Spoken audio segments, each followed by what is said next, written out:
The first Unravel has been in my backlog for some time now. Ever since I saw this timid developer pull out a doll and made it wave to the E3 audience, the series has piqued my interest. It looked like a really cute and fun adventure with a lot of nice visuals to boot. I bought the entire series a couple of years back and they've since been collecting dust along with the other games in my backlog. So when me and my partner were looking for something to play, I thought that now would be the perfect time to check out Unravel.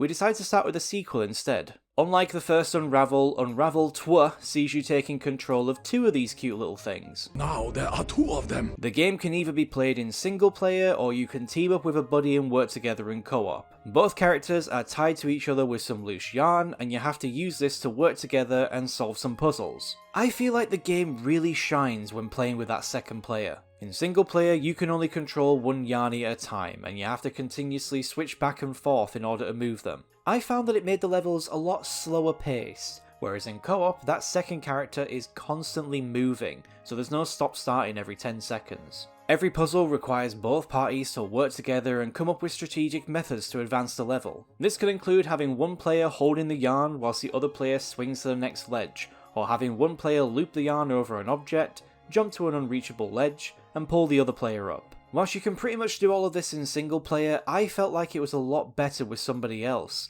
and it alleviated the stress of handling two characters. I will say though that after a while the puzzles did start to seem a bit familiar. After about the 5th time where one of us had to hold the other whilst they swing to a ledge, it started to get a bit monotonous. We'd progress to the next puzzle and know straight away what the answer was due to us doing the exact same thing 3 puzzles ago. The game does occasionally throw something new into the mix, like for example the enemies. The most frequent enemy you'll encounter are these cloudy venom symbiote things. There are also a few environmental hazards such as fire and water, and in one level you get chased down by a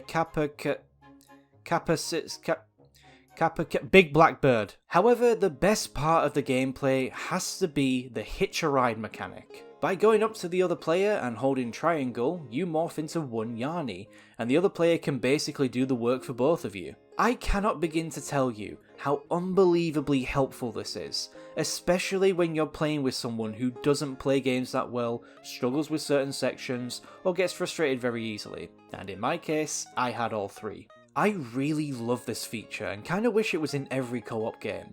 It would definitely make some parts easier to get through. It needs to be one of the cardinal rules when developing a co-op game. I'm sure we can pass it off as a law somehow. If we can change the views on loot boxes, I'm sure we can do this too. I might start a petition, stay posted. As you go from level to level, you'll find yourself in different locations with stunning visuals and environments. You'll be trudging through muddy terrains to a cold industrial factory and even a goddamn forest fire.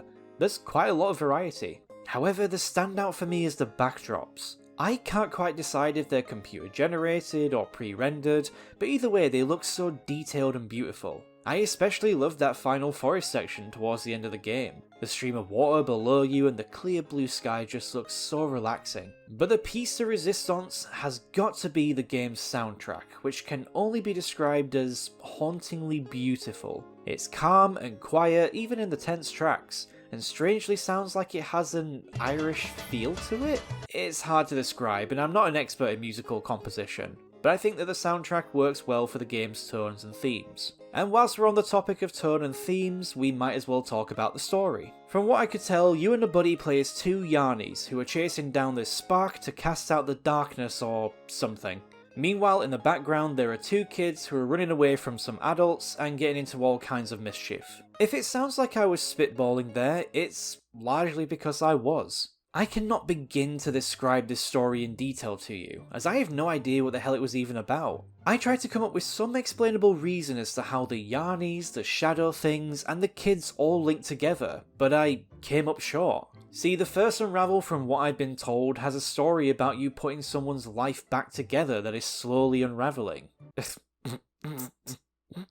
Get it? And I thought the sequel might try something similar. But instead, the story is more confusing and hard to follow than a foreign film without subtitles. Tell me what's happening! We actually started making our own theories about the story. I thought that the Yarnies actually represented the 2 boys in the background, and we were basically acting out their adventures. The enemies showed up when the boys encounter the adults, the environment changes for the Yarnies due to the boys' actions, like the forest fire starting or that turkey-like bird attacking us. But no, apparently both the boys and the Yarny stories are separate, and one affects the other purely by coincidence.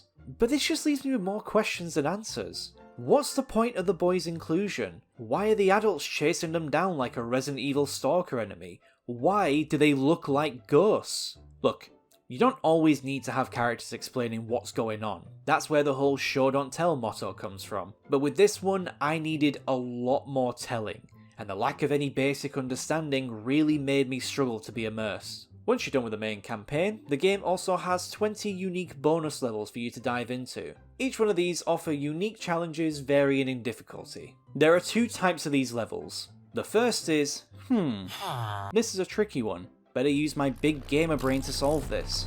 And the second is, fuck me, I've been doing this for 3 hours and I want to die. The first ones are pretty standard and feel at home with the base game, but they do occasionally stump you and even test your knowledge of the game's mechanics. I like these are good. It's the others that I can't stand. What the fuck is this piece of shit? The other kinds of levels will see you in an impossible scenario and you have to figure out how to get to the end without dying along the way. You will die a lot on the way.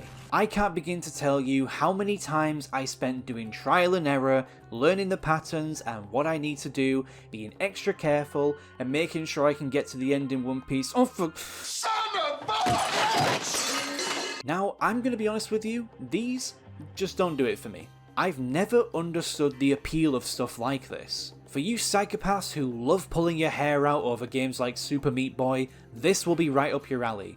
But for me, I would rather jump out of a moving train than play these levels again. I will give the bonus levels credit. When you do beat them, it is incredibly satisfying. I celebrated like crazy after beating that conveyor belt one. And what do you get for beating these levels? Customization options for the Yarnies. I'm not sure if I should be offended by this, but they just look too cute to argue.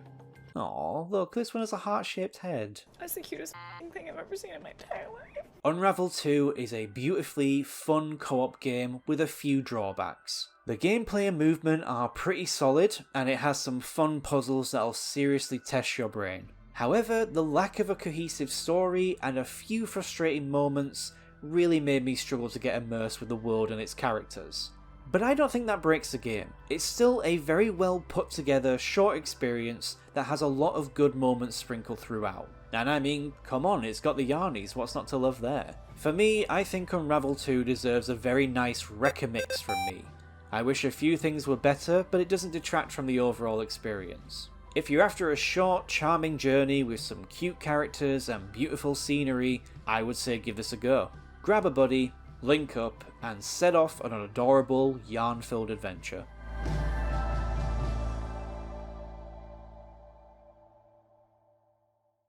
You know, maybe I was a bit harsh on the bonus levels. Let me try them again. This one will do.